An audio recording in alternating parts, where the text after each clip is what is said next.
Bismillahirrahmanirrahim. Assalamualaikum warahmatullahi wabarakatuh. Innal hamdalillah nahmaduhu wa nasta'inu wa nastaghfiruhu wa nastahdihi wa na'udzu billahi min shururi anfusina wa min sayyiati a'malina. Man yahdihillahu fala mudilla lahu wa may yudlilhu fala hadiya lahu. Asyhadu an la ilaha illallah wahdahu la syarika lahu wa asyhadu anna Muhammadan 'abduhu wa rasuluhu. Qala Allahu azza wa jalla ya ayyuhalladzina amanu taqullaha haqqa tuqatih wa la tamutunna illa wa antum muslimun amma ba'd. Alhamdulillah, segala puji bagi Allah Subhanahu wa taala yang masih memberikan kita nikmat hidayah, nikmat iman, nikmat Islam, nikmat kesehatan, sehingga pada siang hari ini kita bisa kembali berkumpul belajar bersama dalam suatu majelis. Mudah-mudahan diberkahi oleh Allah Subhanahu wa taala dan menjadi tambahan pemberat timbangan kita di hari kiamat kelak. Amin rabbal alamin. Salawat dan salam kita curahkan kepada Nabi kita Muhammad sallallahu alaihi wasallam, juga kepada putra-putri beliau, kepada istri-istri beliau, kepada para sahabat beliau, dan seluruh orang-orang yang mengikuti jejak beliau hingga hari kiamat kelak. Ikhwan fillah, jamaah yang semoga dirahmati oleh Allah Subhanahu wa taala, kita lanjutkan pelajaran kita, yaitu membahas Kitabul Jami'.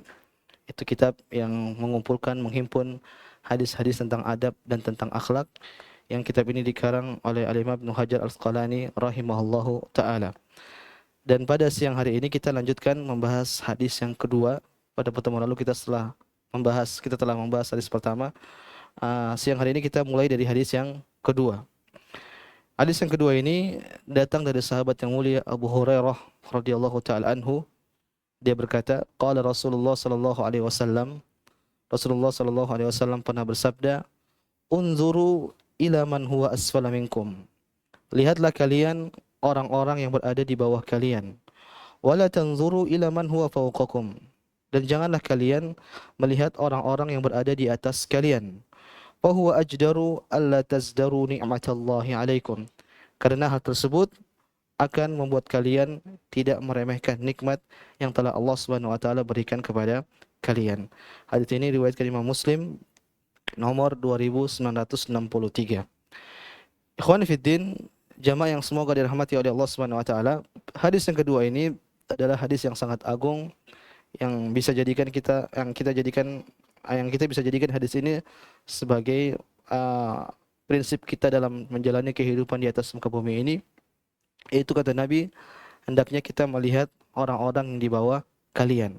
Maksudnya apa? Kita melihat orang-orang yang lebih susah daripada kita, tapi jangan kita lihat ke atas. Artinya jangan kita lihat orang yang mendapatkan kenikmatan lebih daripada kita. Kenapa? Dengan demikian kita akan lebih bersyukur kepada Allah Subhanahu wa taala, lebih qanaah dengan apa yang Subhanahu wa taala telah berikan kepada kita. Ikhwani fiddin, jamaah semoga dirahmati Allah Subhanahu wa taala. Hadis ini sekali lagi mengajarkan kita tentang hidup bersyukur kepada Allah Subhanahu wa taala.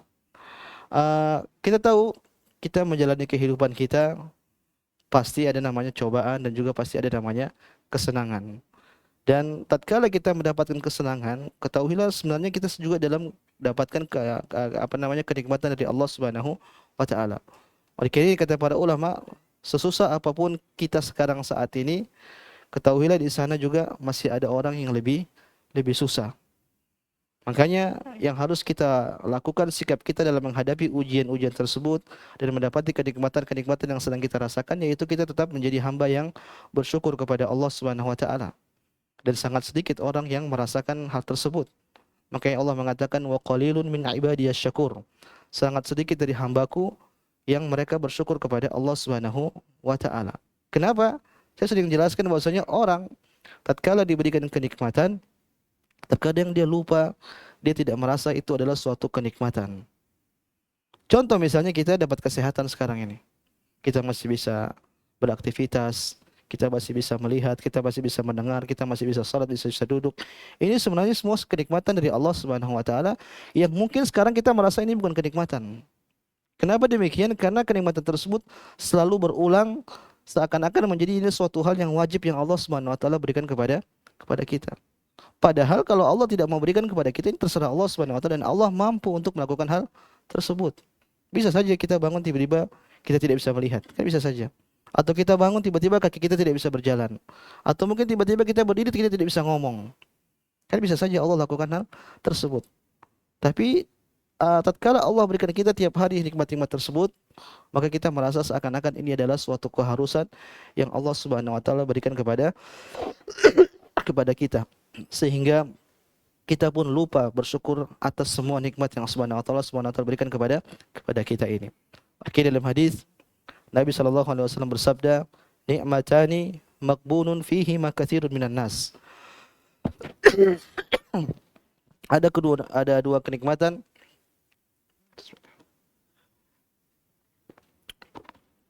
kenikmatan yang membuat orang itu banyak tertipu, yaitu kesehatan dan waktu luang. Kita banyak dapat kesehatan, kita banyak dapat waktu luang, kita merasa ini bukan kenikmatan. Sehingga terkadang kita tidak bersyukur kepada Allah Subhanahu wa taala, dan inilah kita menjadi orang-orang yang maghrur, yaitu menjadi orang-orang yang tertipu atas kedua kenikmatan tersebut. Maka saya ingatkan buat diri saya pribadi dan jamaah sekalian, jadilah hamba-hamba yang bersyukur kepada Allah Subhanahu wa taala. Jadilah hamba-hamba yang sedikit tadi kata Allah, sangat sedikit dari hambaku yang bersyukur kepada Allah Subhanahu wa taala. Caranya bagaimana? Dengan melihat ke bawah. Jangan melihat ke atas. Kalau kita lihat ke atas, kita tidak akan pernah bersyukur kepada Allah Subhanahu wa taala. Oleh dalam hadis Nabi mengatakan, "Lau kana li ibni Adam wadiyan min mal." Aduh, alhamdulillah.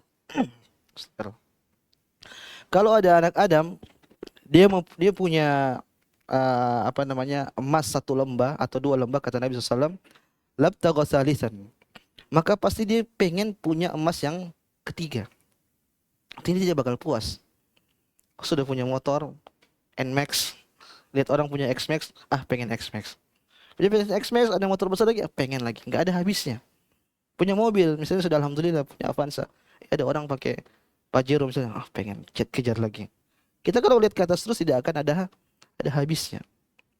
Kata Nabi SAW, kalau orang punya lembah harta, dua lembah, maka dia akan cari lagi untuk yang ketiga. Wala yamla'u jawfa ibni Adam ila turab, dan tidak akan ada yang bisa menghalangi hamba tersebut untuk terus mencari harta kecuali apa? Tanah yang masuk di dalam mulutnya. Artinya sampai dia meninggal dulu, sampai dia wafat dulu, baru dia berhenti semua dari tamaknya mencari dunia. Kenapa? Manusia tidak akan pernah ada habisnya kalau ngelihat ke atas. Maka ini kaidah kehidupan jamaah. Jadikan ini sebagai prinsip hidup kita. Kalau berkaitan dengan dunia, kita lihat kemana? Ke bawah. Jangan sebaliknya, malah kita lihat ke atas. Tapi kalau urusan dunia, urusan akhirat, sebaliknya. Kalau urusan akhirat, justru kita lihat kemana? Ke atas. Jangan kita lihat ke bawah. Kenapa kalau kita lihat ke bawah? Potensi bagi kita untuk ujub nanti. Misalnya kita sekarang sudah bisa sholat 5 waktu di masjid. Kun kita keluar ada orang masih ngobrol-ngobrol, mungkin bahkan tidak sholat. Nanti kita mengatakan, masih mending saya sholat daripada itu tidak sholat. Ada potensi kesombongan, ada potensi ujub pada diri kita. Maka jangan kita melihat mereka. Boleh kalau kita melihat mereka, kita menjadi bersyukur, ya Allah, alhamdulillah Allah kasih saya kenikmatan sehingga saya masih bisa sholat daripada orang-orang tersebut. Itu mending. Tapi potensi besar kita merasa ujub, bangga diri dengan diri kita. Yang jadi masalah kalau kita bisa jadi meremehkan orang-orang tersebut. Maka prinsip kata para ulama, kalau kita berkaitan dengan melihat hal berkaitan dengan hari akhirat atau hal-hal akhirat, maka yang lebih baik kita melihat ke atas. Kenapa dalam banyak ayat Allah Subhanahu wa taala itu perintahkan untuk kita berlomba-lomba berkaitan dengan urusan akhirat. Contoh seperti firman Allah Subhanahu wa taala, wa fi dzalika falyatanafasil mutanafisun. Kata Allah Subhanahu wa taala, untuk negeri akhirat mencapai kenikmatan surga, kata Allah Subhanahu wa taala, falyatanafasil mutanafisun. Hendaknya kalian berlomba-lomba. Dalam ayat yang lain Allah mendatangkan diksi yang lain. Allah mengatakan, fastabiqul khairat. Berlomba-lombalah kalian dalam meraih kebaikan. Dalam ayat yang lain Allah mengatakan dengan diksi yang lain, Allah berfirman, wasari'u, bersegeralah kalian. Bersegera artinya cepat-cepat, buru-buru, berlomba-lomba, ila maghfiratin min rabbikum, menuju ampunan Allah Subhanahu wa taala. Ini semua dalil ikhwani fiddin menegaskan kepada kita bahwasanya kalau kita berkaitan dengan masalah akhirat, maka kita lihatnya ke atas, jangan lihat ke bawah. Oleh karenanya dalam hadis Nabi SAW merintahkan kita kalau minta surga suruh minta apa? Surga Firdaus. Fa idza sa'altumullah fas'aluhul firdaus. Kata Nabi SAW, kalau kalian minta surga kepada Allah Subhanahu wa taala, maka minta surga yang paling tinggi, yaitu surga Firdaus. Terkadang kan kita doa, ya Allah mudah-mudahan saya masuk surga aja sudah alhamdulillah. Tapi harusnya kita minta yang paling tinggi, surga Firdaus. Kenapa? Kata para ulama, kalau kita minta sesuatu yang tinggi, ini berkonsekuensi bagi kita untuk mengejar hal tersebut. Contoh misalnya, kita, ya Allah, mudah-mudahan anak saya jadi anak saleh. Maka mau tidak mau kita tergerak untuk mendidik anak kita. Ya Allah, mudah-mudahan saya bisa menjadi orang yang saleh. Maka mau tidak mau kita harus menempuh sebab-sebab menjadi diri kita menjadi orang yang saleh. Demikian juga tatkala kita berdoa, ya Allah, saya minta Firdaus, ya Allah, surga Firdaus. Maka insya Allah hati kita akan tergerak untuk berusaha mencari sebab-sebab untuk mendapatkan surga Firdaus Allah Subhanahu wa taala. Maka berkaitan dengan masalah akhirat, jangan nanggung-nanggung. Kalau minta doa sama Allah, minta langsung yang paling tinggi. Ya Allah, saya ingin masuk surga tanpa hisab dan azab. Jangan berdoa takut-takut, berdoa jantung takut. Ya Allah, saya mau mati dalam keadaan syahid. Berani tidak? Sebagian orang berdoa aja takut, niat aja sudah takut. Makanya kalau minta doa kepada Allah Subhanahu wa taala, minta dengan setinggi-tingginya dan juga jujur. Kata Nabi sallallahu alaihi wasallam, "In tasduqillah yasduqka." Kata Nabi sallallahu, kalau kau jujur minta kepada Allah Subhanahu wa taala, maka pasti Allah akan merealisasikan atau Allah mengijabah doa kalian. Maka jemaah subhanahu wa taala, kesimpulan dari hadis yang kedua ini berkaitan dengan urusan dunia. Maka kata Nabi, jangan lihat ke atas tapi mana? Lihat ke bawah. Lihat orang yang lebih susah daripada kita. Toh sekarang kita merasa kita paling susah, yakinlah di sana ada orang lebih susah daripada kita. Mungkin di sini ada yang kelihatannya sehat, tapi dalam kantong itu biasanya ada obat. dalam susah. Tapi di sana juga pasti ada orang lebih susah. Kalau akhirat, maka kita lihat kemana?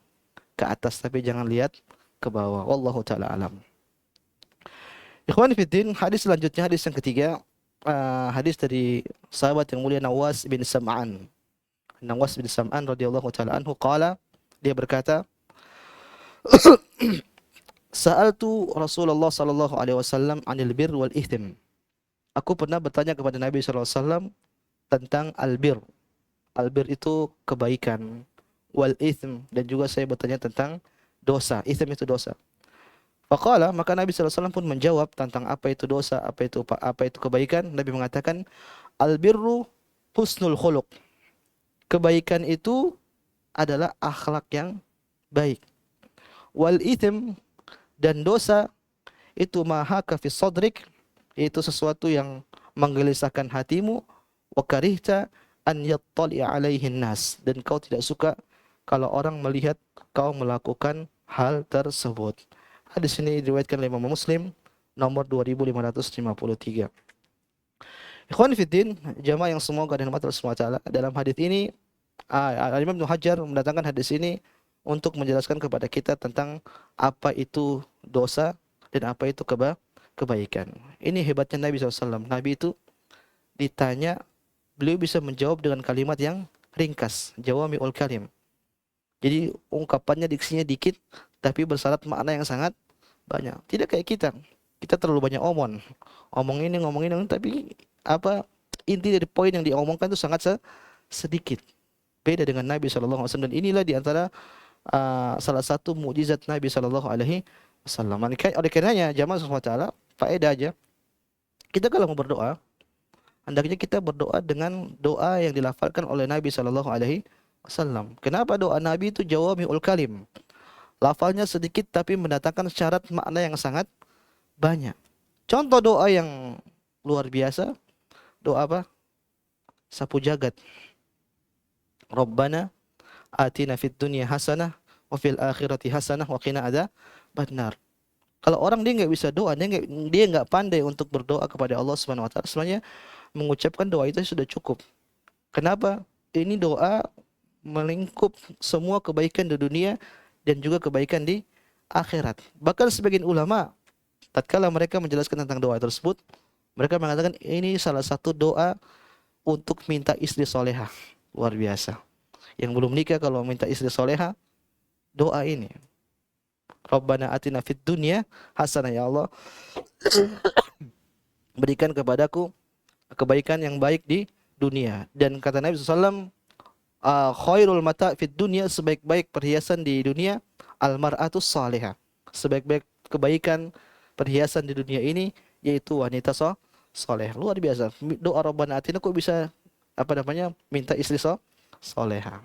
Maka saya anjurkan kepada Bapak sekalian, kalau mau berdoa, coba sebisa mungkin cari doa yang dilafalkan oleh Nabi Muhammad SAW. Doa minta akhlak, doanya Nabi. Doa minta rizki, pakai doanya Nabi. Apapun itu kalau bisa pakai diksi yang dilafalkan oleh Nabi SAW. Kenapa? Pertama, mencakup segala hal, karena Nabi doanya biasanya ringkas. Kemudian yang kedua, lebih berkah. Lebih berkah karena doa yang pernah diucapkan oleh Nabi SAW. Coba kita misalnya kita berdoa, kita lihat ada ustadz kita berdoa, lafalnya kayaknya bagus, kamu pakai diksi itulah, lafal itulah. Ketahuilah lafal Nabi lebih baik. Siapa lebih baik, ustadz kita atau Nabi Muhammad? Jelas Nabi Muhammad SAW. Dan terkadang kalau kita doa kita salah ucap.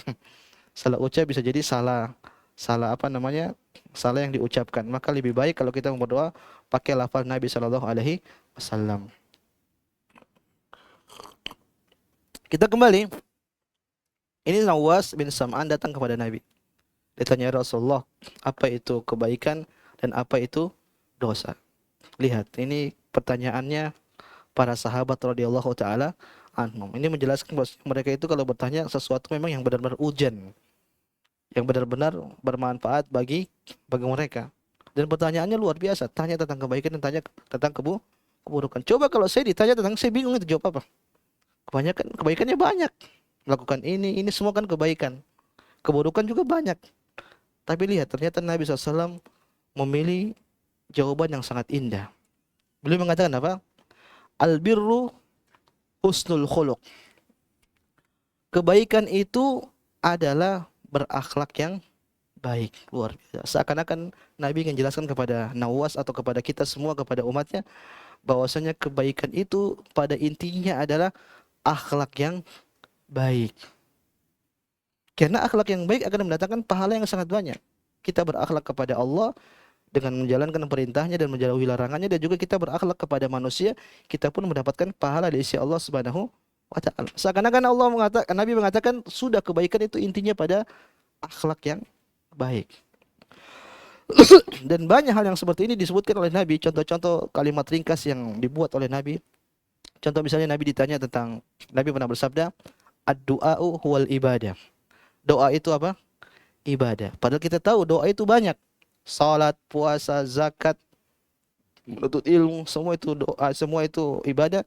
Tapi ternyata ketika Nabi bicara tentang ibadah, Nabi ringkas dengan apa? Doa. Kenapa? Doa itu adalah ibadah yang paling agung, yang menunjukkan kehinaan seorang hamba di hadapan Allah Subhanahu wa taala. Kemudian juga Nabi pernah bersabda, al-hajju Arafah. Haji itu adalah wukuf di Arafah. Padahal kita tahu ritual haji banyak. Ada mabit di Mina, di Musdalifah, lempar jumrah dan yang lain-lainnya.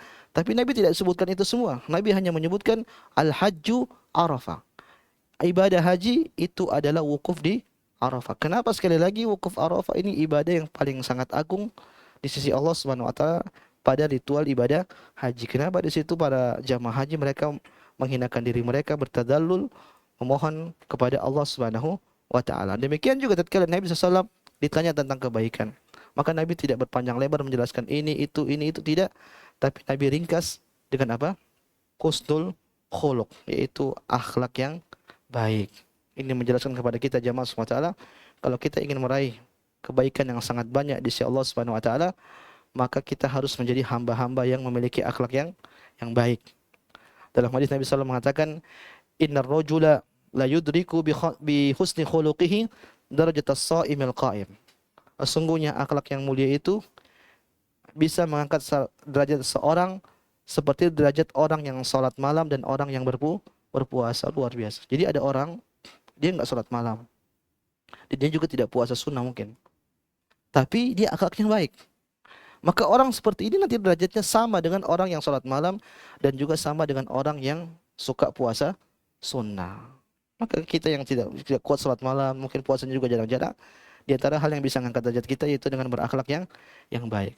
Bahkan kemarin sudah disebutkan juga di antara hadis yang sangat agung menjelaskan tentang orang yang pilih akhlak yang mulia, itu hadis Nabi SAW, akrabukum minni majlisan yaumal qiyamati ahasinukum akhlaqa. Kata Nabi SAW, sesungguhnya orang yang paling dekat denganku nanti pada hari kiamat yaitu orang yang paling baik akhlaknya. Sejauh mana akhlak kita, sejauh mana kebaikan akhlak kita, maka sedekat itu pula kita dekat sama Nabi SAW. Maka ini menentukan kedudukan kita nanti di hari akhirat. Ikhwani fiddin, jamaah semoga Allah Taala. Kemudian selanjutnya Nabi menyebutkan al-idhm. Karena Nabi ditanya tentang kebaikan dan Nabi juga ditanya tentang keburukan. Tatkala Nabi menjelaskan tentang keburukan atau dosa, beliau sallallahu alaihi wasallam memberikan kaidah, yaitu ma haka fi sadrik. Dosa itu adalah suatu hal yang membuat hatimu gelisah. Membuat hatimu gelisah. Wa karihta an yattali'a alaihin nas. Dan kau tidak suka kalau orang melihat kau melakukan hal tersebut. Khonifuddin, kaidah ini bagi orang yang tidak mengetahui hukum suatu hal. Misalnya dia melakukan suatu hal, dia nggak tahu ini halal apa haram, maka dia bisa terapkan kaidah ini. Kalau dia lakukan kemudian hatinya gelisah, berarti ini ada potensi apa? Dosa. Apalagi dia malu kalau orang melihat dia melakukan hal tersebut, maka ini bisa jadi potensi apa? Dosa. Tapi ini bagi orang-orang yang memiliki akal yang waras. Maksudnya hatinya masih bersih. Ada orang-orang yang hatinya sudah tidak bersih, hatinya kotor sehingga hal-hal yang kezaliman, yang dosa, jelas-jelas dosa pun mereka cuek, tidak peduli. Maka kaidah seperti ini tidak diterapkan kepada orang-orang yang hatinya rusak. Tapi kalau orang yang hatinya bersih, akalnya waras, maka dia bisa terapkan hal seperti ini. Misalnya dia ingin melakukan hal, dia nggak tahu ini dosa apa, halal apa, bagaimana hukumnya, maka coba dia lakukan, dilihat di hatinya gelisah nggak? Kalau hatinya bergejolak, jangan-jangan itu berarti tanda bahwa ini dosa. Apalagi sampai sekali lagi dia malu kalau orang melihatnya. Contoh misalnya apa yang kita nggak tahu, yang subhat-subhat. Apa ya? Contoh misalnya makan permen sambil berdiri. Gelisah tidak? Enggak, berarti aman. Tapi itu mengurangi muru'ah. Sebagian ulama mengatakan kalau kita makan permen ke kaki pun kita sambil jalan, enggak dosa, cuman menghilangkan muru'ah. Pokoknya ada suatu hal yang antum ragu, ada kegelisahan di hati, ini potensi dosa. Dan sebaiknya kalau ada potensi seperti itu, mending kita tinggalkan. Kita selamatkan diri kita, karena itu syubhat. Kita nggak tahu halal apa haram. Kita juga belum bisa memastikan itu dosa, karena kita nggak tahu hukumnya secara pasti. Maka sikap kita yang terbaik, kita tinggalkan, kita wara'. Kata Nabi SAW, faman ittaqas syubhat faqad istabra li dinihi wa irdihi. Kata Nabi SAW, barang siapa yang menjauhkan dirinya dari syubhat, maka dia telah menyelamatkan dia telah menyelamatkan agamanya dan juga kehormatannya. Maka yang ideal seperti itu, ada suatu hal yang kita ragu, maka mending kita tinggalkan dan itu lebih selamat. Tapi kalau itu urgent, maksudnya suatu hal yang harus kita lakukan atau tidak, maka mending tanya ahli ilmu yang bisa menjawab hal tersebut. Wallahu ta'ala alam. Ikhwan fiddin, jamaah yang semoga dirahmati Allah Subhanahu wa taala. Hadis selanjutnya, hadis yang keempat. Ini hadis ini dari sahabat yang mulia Ibn Mas'ud radhiyallahu taala anhu. Dia berkata, qala Rasulullah sallallahu alaihi wasallam. Rasulullah sallallahu alaihi wasallam bersabda, "Idza kuntum salasah." Kalau kalian berjumlah 3 orang, fala yatanajasnani dunal akhar. Maka yang dua orang jangan bisik-bisik meninggalkan yang satu. Hatta takhtalitu bin nas, sampai ketiga orang ini ngumpul bareng-bareng sama orang yang banyak. Min ajli anna dzalika yuhzinu. Kenapa tidak boleh? Karena perbuatan tersebut bisa membuat sedih orang yang satu tadi yang tidak diajak bisik-bisik. Hadis ini diriwayatkan oleh muttafaqun alaih, artinya diriwayatkan oleh Imam Bukhari dan Imam Muslim. Wal lafdhu li Muslim, dan hadis ini lafalnya dari lafal Imam Muslim. Ikhwani fiddin, jamaah semoga rahmat Allah, luar biasa Islam mengajarkan adab yang sangat agung. Bahkan sampai kita berkomunikasi pun diajari sama Nabi kita Muhammad sallallahu alaihi wasallam. Nabi mengatakan kalau kalian jumlahnya 3 orang, maka yang 2 enggak boleh bisik-bisik. Kenapa yang satu ini nanti dia suudzon, sedih. Padahal bisa jadi yang 2 ini kan tidak ngomongin dia. Tapi yang satu ini nanti dia bakal suudzon. Kenapa? Apalagi setan bisik-bisik. Setan itu kan suka ngadu domba.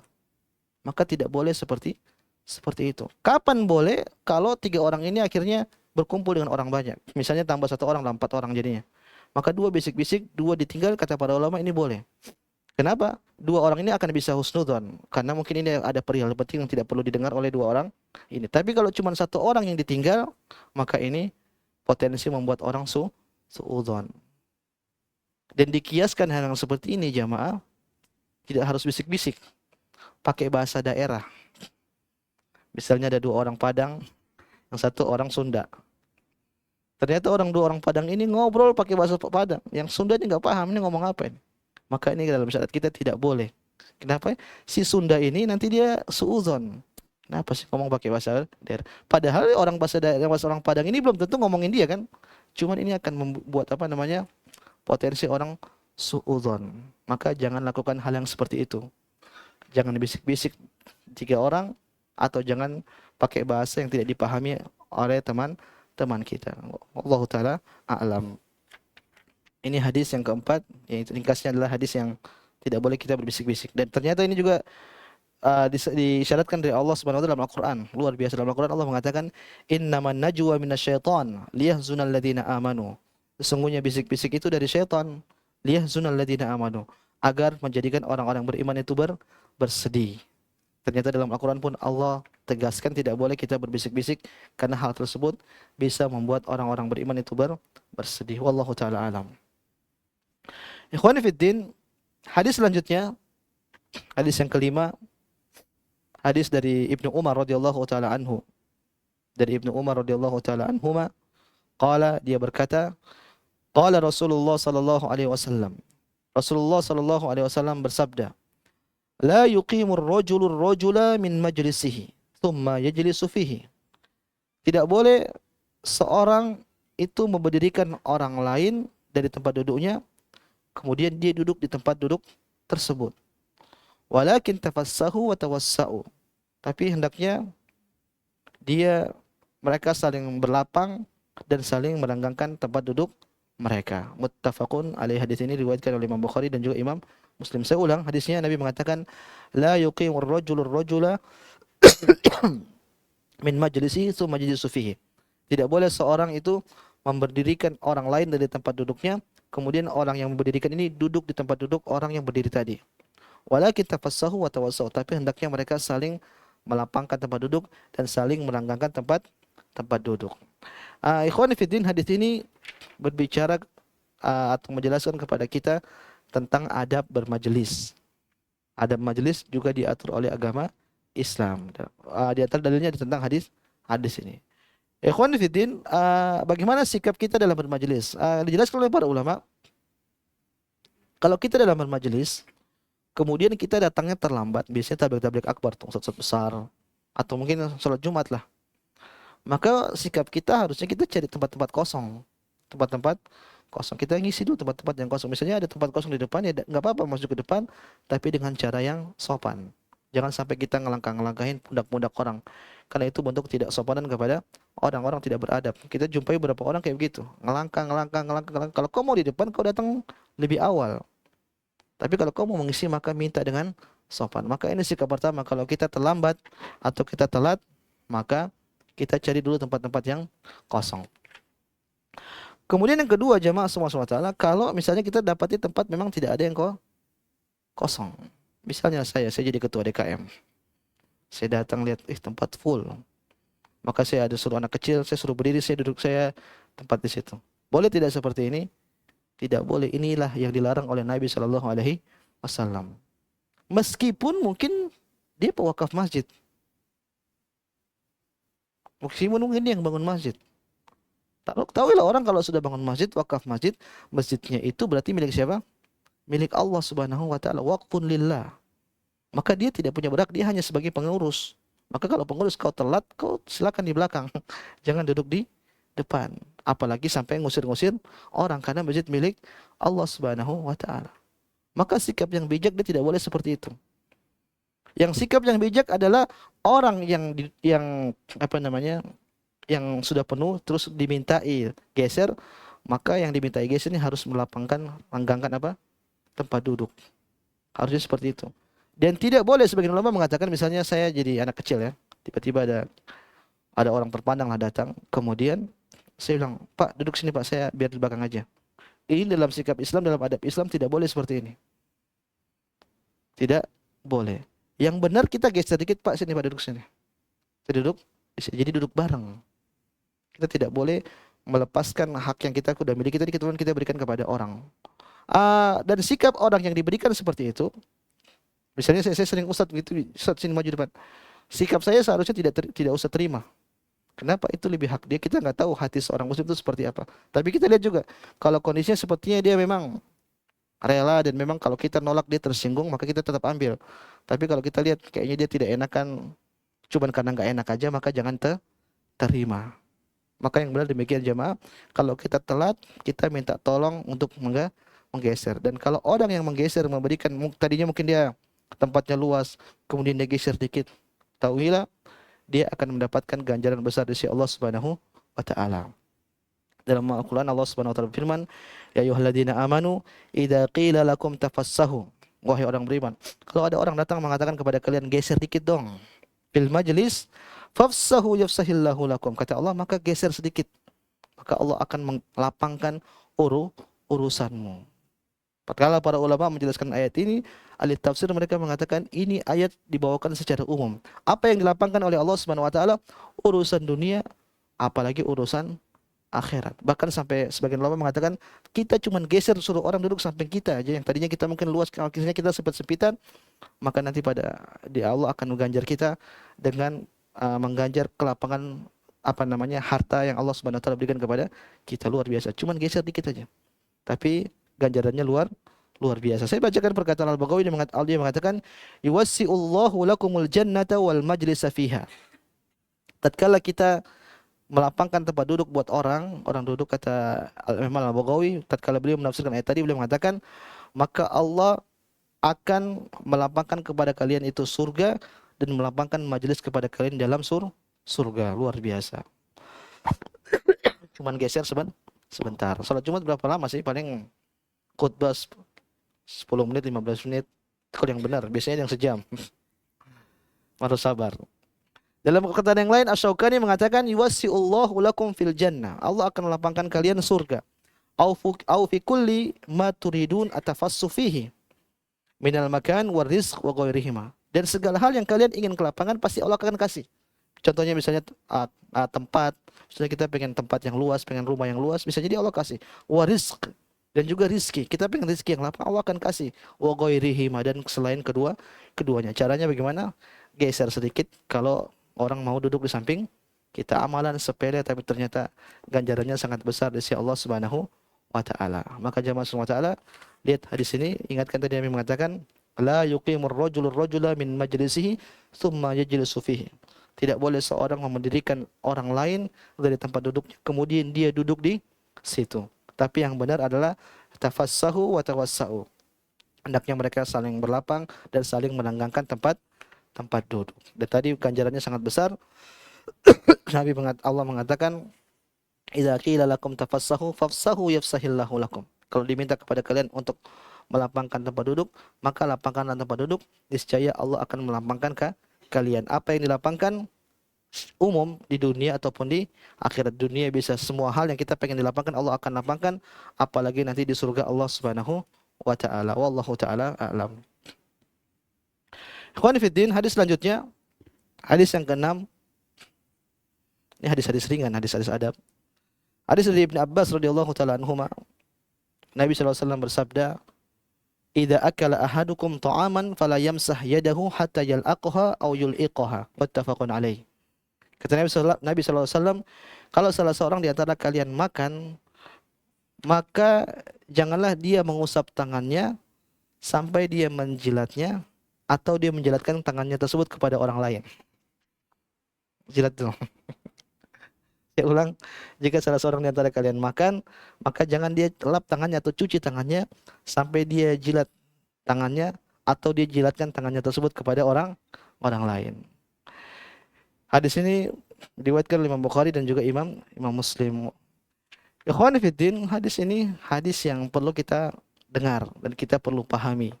Hadis yang menjelaskan tentang adab kita terhadap apa? Makanan. Kenapa Nabi suruh perintahkan kita jangan dulu dicuci tangannya sebelum kita menjilat atau kita menjilatkan kepada orang lain? Yang pertama, jamaah semoga SWT, di sini adalah bentuk syukur kepada Allah Subhanahu wa taala. Adalah bentuk syukur. Ketahuilah makanan itu adalah rizki dari Allah Subhanahu wa taala.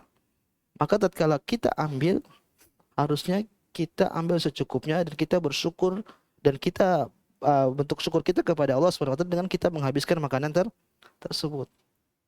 Maka kalau ada prasmanan, jangan ambil banyak-banyak. Antum nggak bisa habisin, ini mubadzir. Dan mubadzir itu adalah perbuatan syaitan. Maka jangan sampai dibuang-buang, ambil secukupnya. Kalau kurang ya tambah. Lain urusannya misalnya kita diambilin. Saya bilang, "Mas, sedikit aja." Ternyata diambilin banyak. Kita makan, setengah sudah penuh perut. Apakah kita harus habisin? Habisin tidak, ikhwan? Jangan. Nanti antum perutnya begah tambah mudarat. Ya sudah, biarin, kita sudah penting, kita bukan kehendak kita.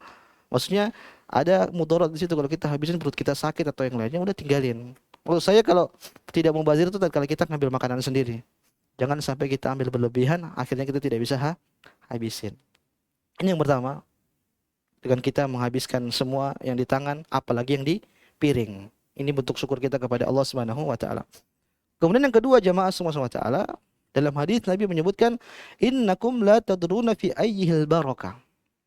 Kalian itu enggak tahu di makanan itu ada keberkahan dan kalian tidak tahu di mana letak keberkahan tersebut. Bisa jadi di awal suapan kita, atau bisa jadi di tengah-tengah suapan kita, atau bisa jadi di ujung, di akhir.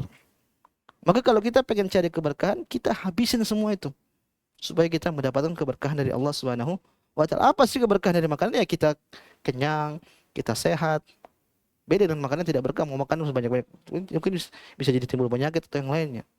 Namanya keberkahan itu al-khairul katsir, yaitu kebaikan yang Allah berikan kepada kebaikan yang banyak kepada Allah berikan kepada hamba-Nya. Maka kita cari seperti itu.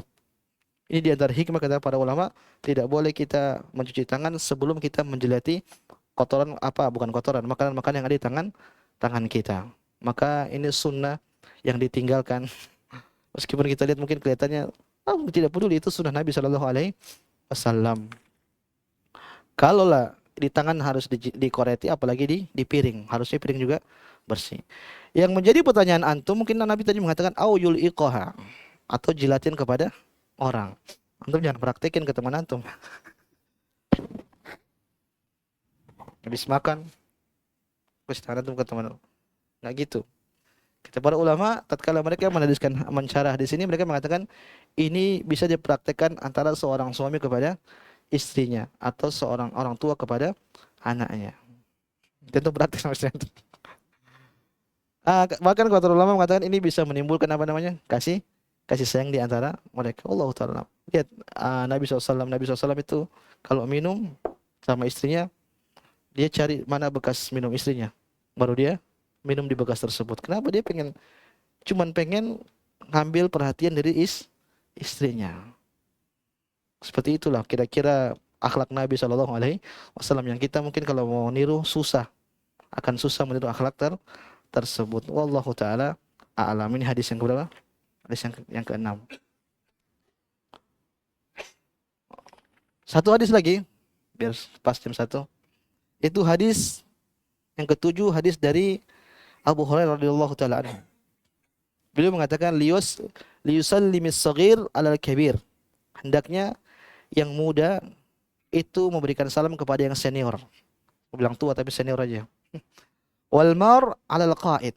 Dan orang yang berjalan menyalami orang yang sedang duduk. Wal qalil 'alal katsir. Dan yang sedikit menyalami yang banyak. Wa fi riwayatin li muslimin war raqib 'alal mashi. Dalam riwayat yang sedang berkendara yang menyalami orang yang sedang jalan. Ini dalam hadis ini Nabi menyebutkan tentang adab tatkala kita mengucapkan salam. Saya ulang, yang muda yang memberikan salam kepada yang tua. Yang berjalan menyalami kepada orang yang tidak berjalan, yang lagi nongkrong misalnya. Kemudian yang ketiga, yang sedikit ini menyalami yang jumlah banyak. Kemudian yang berkendara menyalami yang jalan kaki. Ikhwan fiddin, ini hukumnya sunnah sebenarnya. Hukumnya apa? Sunnah. Yang terbaik yaitu yang paling pertama mengucapkan salam. Karena kata Nabi mengatakan wa khairuhuma alladhi yabda'u bis salam. Tatkala seorang itu berpapasan, maka yang paling terbaik kata Nabi sallam yang paling pertama mengucapkan apa? Salam. Mau sedikit mau banyak ucapkan salam. Mau selagi jalan kaki ketemu orang yang naik kendaraan, kalau kita sebisa mungkin kita ucapkan salam duluan. Tapi kalau secara sunnah Nabi yang lebih beradab, yang berkendara mengucapkan duluan salam kepada yang sedang jalan, atau yang sedikit mengucapkan salam kepada yang banyak. Tapi ala kulli hal yang terbaik apa? Yang paling dahulu mengucapkan salam. Satu lagi hadis lagi, wah biar nyambung. Nabi mengatakan dalam hadis Ali bin Abi Thalib, hadis ke-8, Nabi mengatakan yujzi'ul 'anil jama'ati idza marru an yusallima ahaduhum wa yujzi'u 'anil jama'ati an yarudda ahaduhum. Kata Nabi sallallahu cukuplah bagi sekelompok orang jika melewati ke sekelompok yang lain agar salah seorang dari kelompok yang lewat tersebut memberikan salam, begitu pula sebaliknya cukup satu orang dari kelompok yang dilewati untuk membalas salam tersebut. Ikhwani fiddin, hadis ini maksudnya begini. Kalau kita lagi bergombolan, kemudian kita ketemu dengan orang bergombolan, maka gerombolan A, gerombolan B, gerombolan A cukup satu orang yang jawab ini, yang salam ini sudah cukup. Kemudian gerombolan B yang jawab cuma satu orang, itu pun sudah cukup karena satu orang di sini mewakili teman-temannya dan orang yang di sini juga mewakili teman-temannya. Itu sudah cukup, sudah sah salamnya. Maksudnya itu sudah dikatakan sebagai salam yang beradab. Kemudian saya ingin jelaskan ada kebiasaan kita di negara kita itu kalau lagi ada acara, Assalamualaikum warahmatullahi wabarakatuh. Kemudian jamaahnya jawabnya cuma sedikit. Kurang ini, kurang afdal. Kurang apa gitu. Padahal satu orang pun yang jawab itu sebenarnya sudah sah, sudah mencukupi, sudah mewakili orang satu gedung. Sebagaimana Nabi SAW sebutkan. Tapi ya mungkin sengaja diulang-ulang itu untuk menyemangati mungkin. Tapi kalau kita bicara tentang adab bersalam, kita ucapkan satu assalamualaikum kepada satu orang audiens satu gedung, kemudian yang jawab mungkin cuma 10 orang, 5 orang, itu sebenarnya sudah cukup, tidak perlu lagi kita ulang. Kalau mau kasih semangat pakai kata-kata yang lain.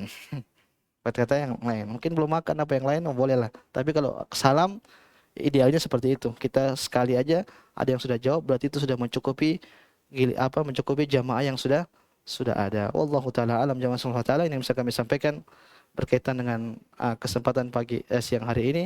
Mudah-mudahan apa yang kita pelajari bisa bermanfaat bagi diri kita pribadi dan jamaah sekalian. Kalau ada benarnya datang dari Allah Subhanahu wa taala, kalau salahnya saya mohon maaf. Ini murni dari kesalahan saya mohon ampun kepada Allah Subhanahu wa taala.